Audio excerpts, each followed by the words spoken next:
Alright, so what I have to do now, since I'm expanding the worm bin a whole nother tote, the bottom one for the worm tea,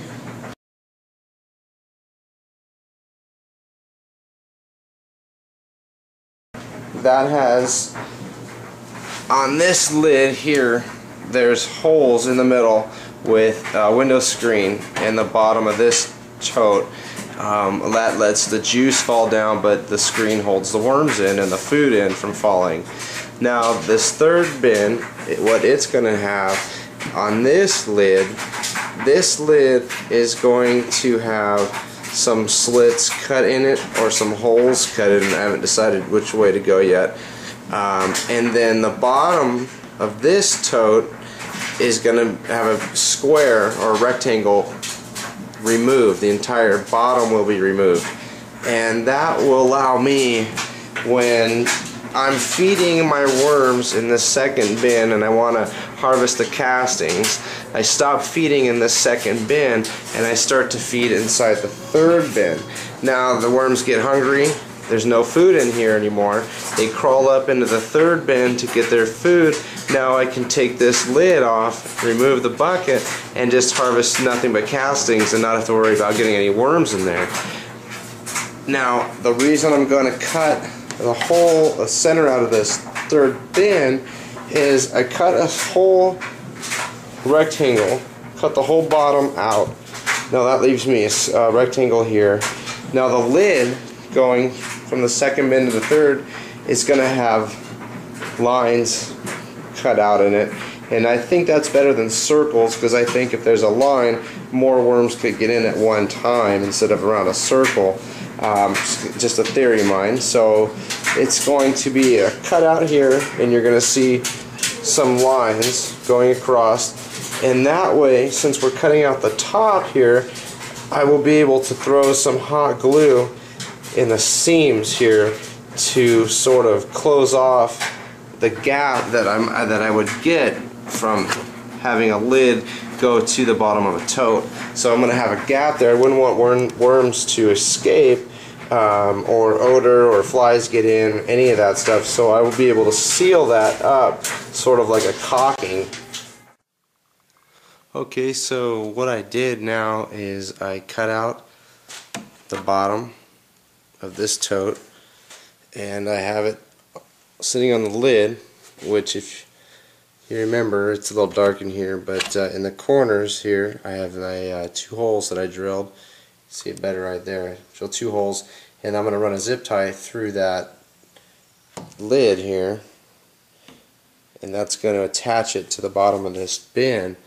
And then what I'm doing in the bottom of this bin, I cut this center out, and what's going to happen is these channels, you can sort of see, let's see if it focuses here. There's some channels right here.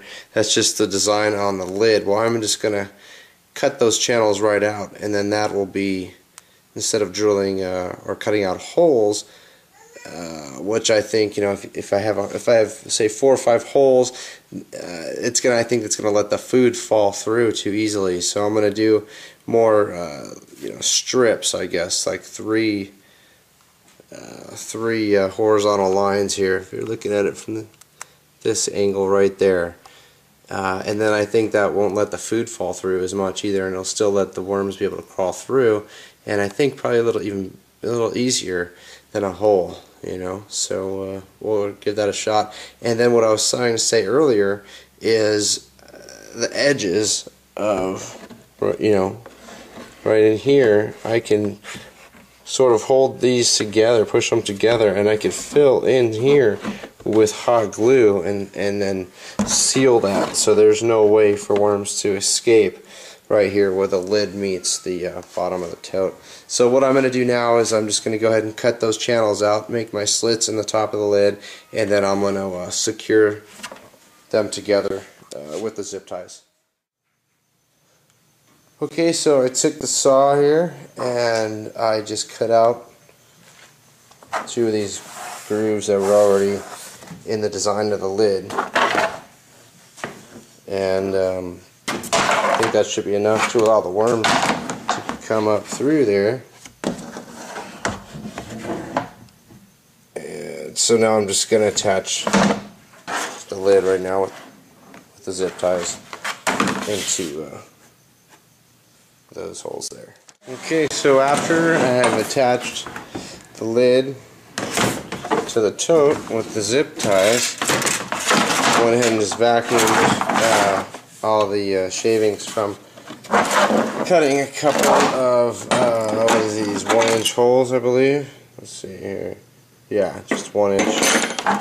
This one that's a little embarrassing. That one got a little away from me there. So, but so yeah, I just did 4, and I'm not going to do any small, 1/8-inch holes or anything around here. This is the top end. This is, I guess, what you call secondary feeding. So I'm not worried about having that much airflow. I don't think the little holes are going to give me that much more for the amount of food that's going to be in here. It's not going to have food in here that long. So the next step, I guess, is to just trim off the excess here on the zip ties. And other than that, I'm just going to finish vacuuming out and just going to go ahead and hot glue gun some window screen over these holes.